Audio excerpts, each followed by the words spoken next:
Section 3, Basic Principles of Digital Photography. Digital photography is based on several main concepts. By understanding these well, you'll be able to understand nearly every other photographic concept.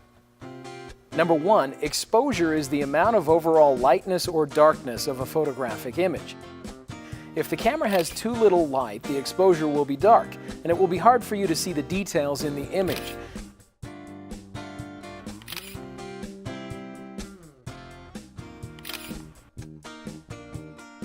If the camera has too much light, the image will be blown out, too white to see details.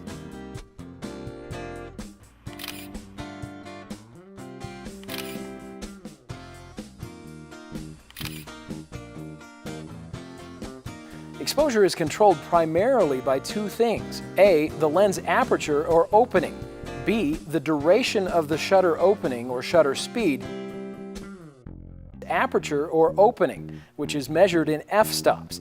The smaller the number, the more open the lens and the more light will reach the sensor to make the exposure light.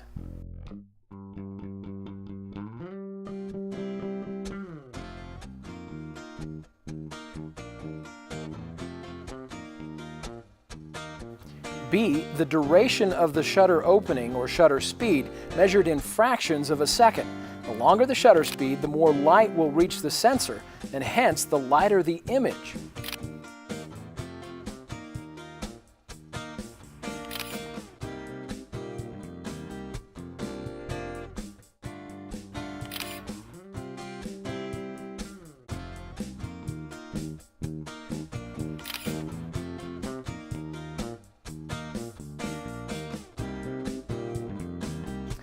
One way to better understand the relationship of aperture and shutter speed on exposure is with an analogy.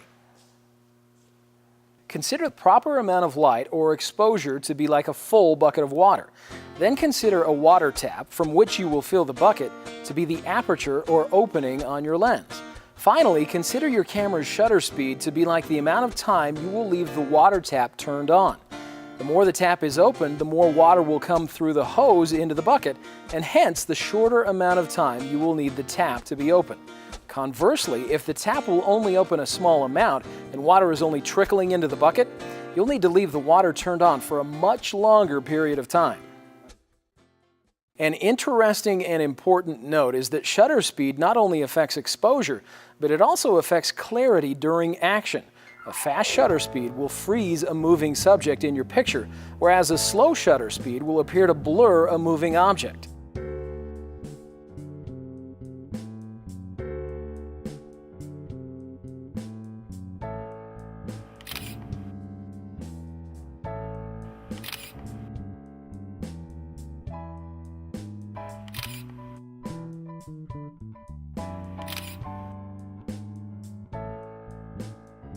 Fast shutter speeds are therefore useful for taking pictures of sporting events. Slow shutter speeds are useful for taking pictures of waterfalls or car lights at night, giving a very interesting image. Just as important to understand are the secondary effects of aperture. A small aperture not only lets less light reach the image sensor, tending to make a darker exposure, but it also makes the entire scene from near to far appear more sharp or in focus.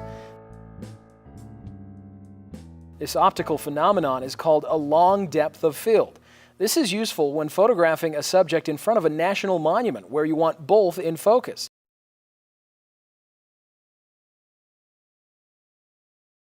A large aperture has the opposite effect. Only the subject of focus will be in focus.